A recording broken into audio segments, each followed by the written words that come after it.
In Alice in Wonderland, she's asked the question, "Who are you?"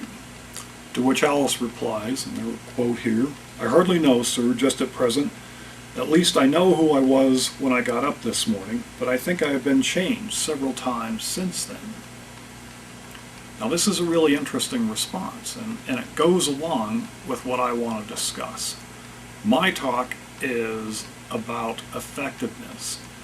And effectiveness, I think, is something that we can actually train for.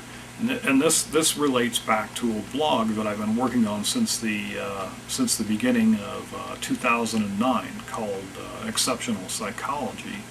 Now, in this blog, and part of what my talk is going to involve, I have what I call an EEG manifesto. EEG as in the electroencephalograph, that machine that measures brain waves. So the manifesto has 3 pieces, and the 3 pieces are as follows.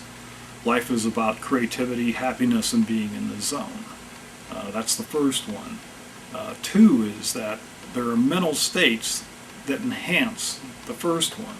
So if you can get into a certain mental state, number 1, the one where you are in the zone, that you're creative, and you're happy, these things kind of follow. So the third part of the manifesto is that it's possible to train for these states, i.e. to select your own brain waves. And that's what I'm interested in, and that's what I want to discuss in my talk, because to me, this is a new frontier. It's a new frontier not in that nobody's done this, because if you're very wealthy, if you're the absolute top of your game, if you're one of these tennis pros, there's a good chance that you've been out to see one of these people, these neurologists that actually use these machines and can give sessions where they train you to do these things, because you need that additional N% to help your game along, to put you in exactly the perfect framework. So this is a time that's just very, very similar to when computers, went from being these fantastically expensive things down to what they are now, where, it's just a common household object. Everyone has, one or more of these things. So my talk is going to be about my research and my current experiences using EEGs and what they've done for me and what I've learned from this experience. And it's a new frontier, not because not someone else hasn't done this, but more because these things are now really coming down a lot in price. The first EEG I had was it was the open source EEG, and you can build those things for just $250 or so. But you're talking a lot of man hours to put these things together. You're talking electrical knowledge. They're a great device. They're certainly a lot less expensive than the medical ones that are a couple $1,000s a piece. But not many people are going to take the amount of time it takes to put these things together, to figure out why they are or are not working, and to go on from there. But what's interesting about this is that now we've got companies coming out with these EEGs that are simply a couple of $100.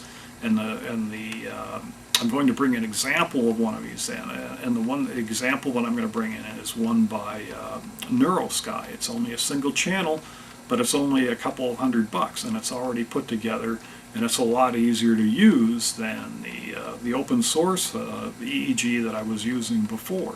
And it seems to work quite well. So I find this really exciting, because now we have a way for everyone with a few $100 to spend blowing on these types of things, to actually go out there and buy something that's reasonable in cost without a significant investment in either money or time, like what you would have in building these things up yourself.